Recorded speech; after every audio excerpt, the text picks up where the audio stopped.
बिस्मिल्लाहिर्रहमानिर्रहीम। अस्सलाम वालेकुम व रहमतुल्लाहि व बरकातुहू। आप सबका ताज़ा गल्फ न्यूज़ में स्वागत है, इस्तकबाल है, वेलकम है।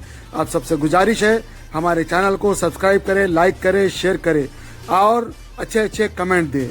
आज 17 रब्बिल अव्वल है 1442 हिजरी, 3 नवंबर 2020 बरोज़ मंगल ट्यूसडे।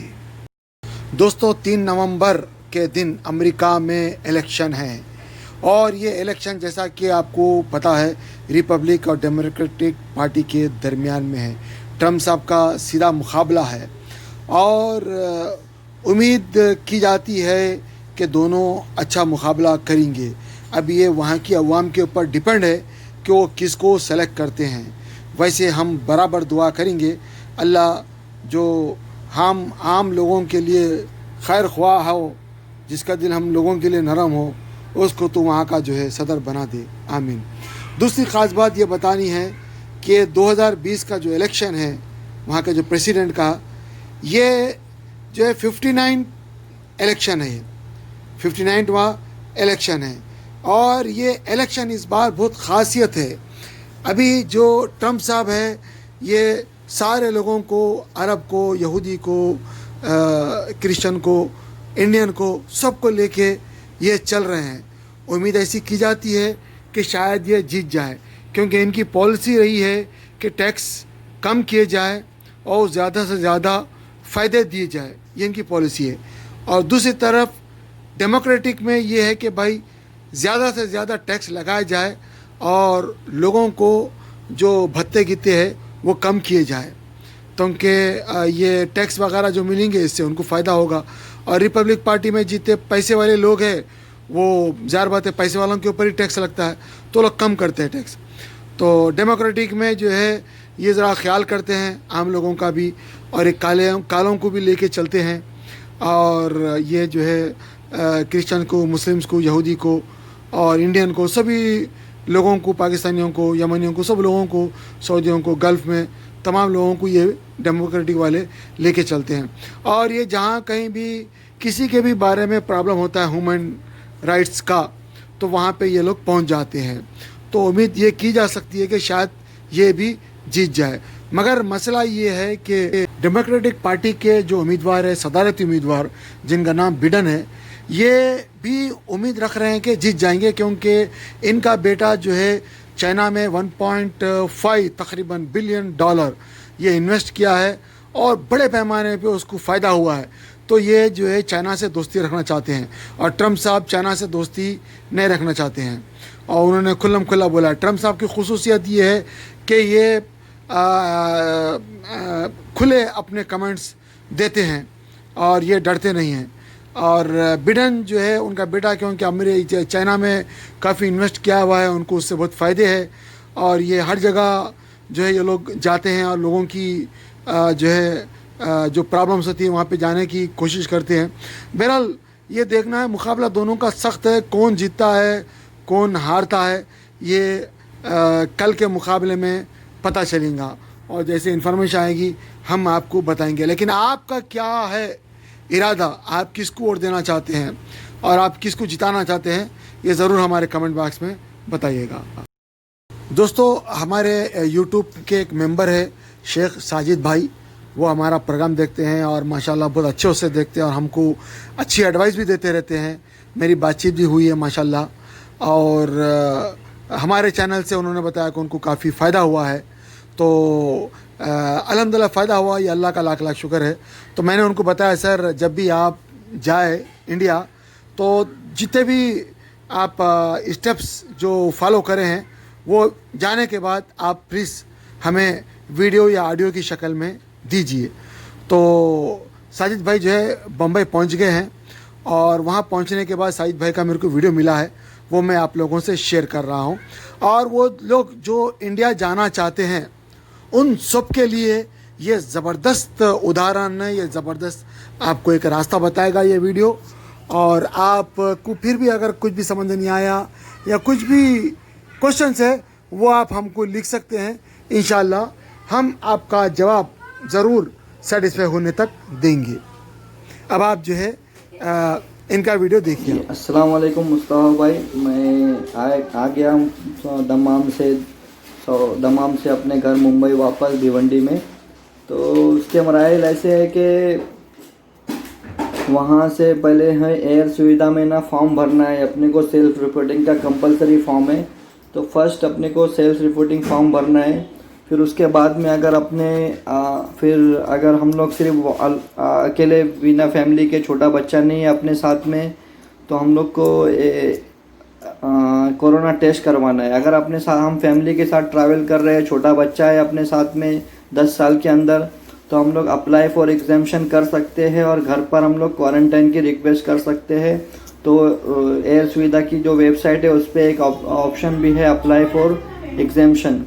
तो वहाँ पर हमको फिल करना है कि मेरे साथ में 10 साल के अंदर का बच्चा है, या फिर दूसरे और रीज़न्स भी हम लोग दे सकते हैं। अगर हमारे फैमिली मेम्बर में किसी की डेथ हुई है, या और 2-3 उसमें ऑप्शन है, मुझे याद नहीं है अभी, तो आप वो चेक कर लेना वहाँ पर।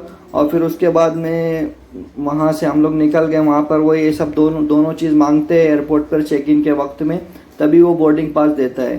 फिर उसके बाद चेक इन कर लिए, इमिग्रेशन में चले जाए, इमिग्रेशन हो गया। फिर उसके बाद में हम लोग को बोर्डिंग करना है प्लेन के अंदर। तो प्लेन में भी उन लोग जो है मास्क वगैरह पहनने के लिए बोलते हैं, तो वो हमको अपने इसके लिए रिक्वेस्ट करना, अपनी हिफाजत के लिए उसको फॉलो करना चाहिए। तो हम लोग फॉलो कर रहे थे फैमिली के साथ। उसके बाद में हम लोग दुबई उतरे। फिर वापस दुबई में फिर से उन लोग फॉर्म वगैरह चेक करते हैं। दुबई में फॉर्म चेक किए।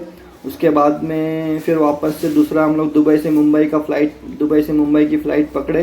फिर वापस मुंबई उतरे। फिर मुंबई में फिर आने के बाद में वापस से कुछ फॉर्म वगैरह अंदर प्लेन में ही दे देते हैं वो लोग फिल करने के लिए।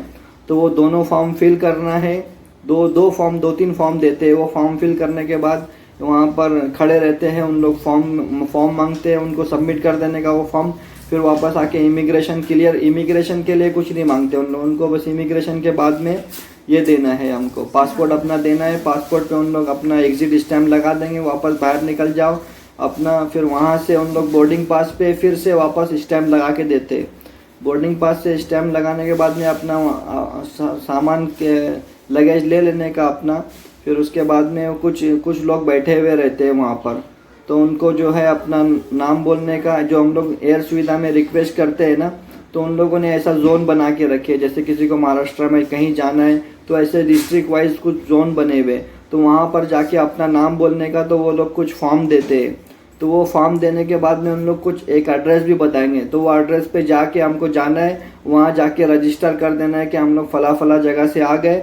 और उसके बाद में उन लोग हाथ के ऊपर ना, ये देखिए एक ऐसा स्टैम्प लगा कर दे देते हैं, ऐसा कि होम क्वारंटाइन का। तो हम होम क्वारंटाइन की रिक्वेस्ट करते हैं। बाद में अपने घर पे आ जाओ, सब रिश्तेदार को बोल दो अपने कि भाई अभी फ़िलहाल हम लोग क्वारंटाइन में है, किसी से ना मिले।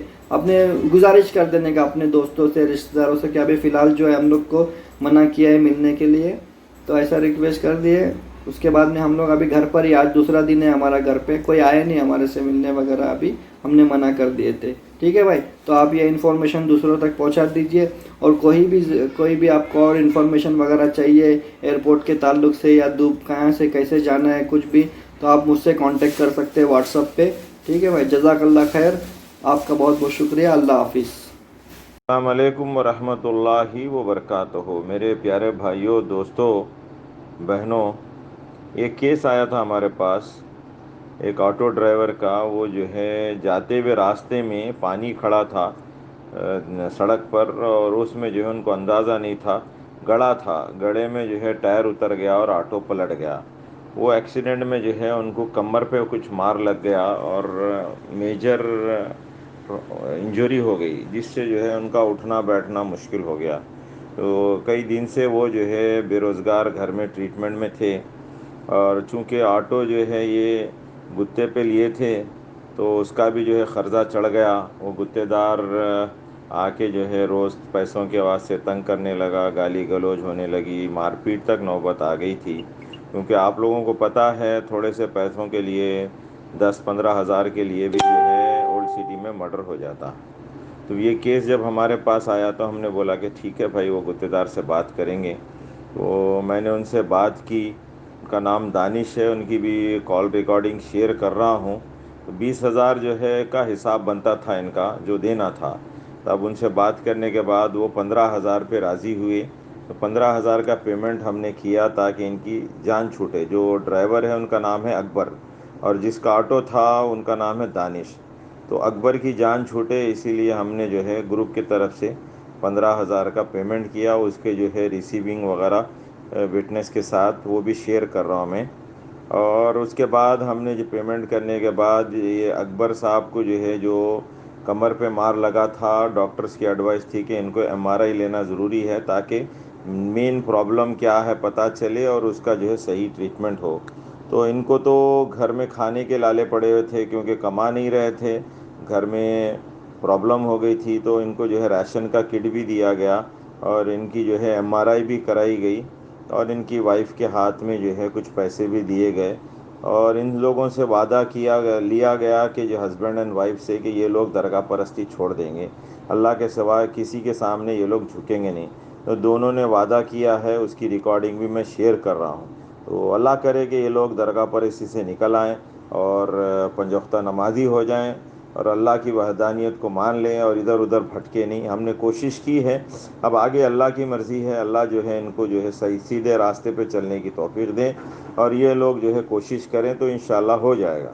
तो सारी डिटेल आप लोगों से मैं शेयर कर रहा हूँ, सुनिएगा, आप लोगों को पता चलेगा टोटल जो है क्या क्या हमने कोशिश की है। हमने कोशिश भरपूर की है कि इनको जो है उस दरगाह परस्ती से निकाला जाए, और उन्होंने जो है पैरों में, हाथों में, गलों में जो जो डोरी तावीज़ थी वो सब निकाल दिया है अल्हम्दुलिल्लाह।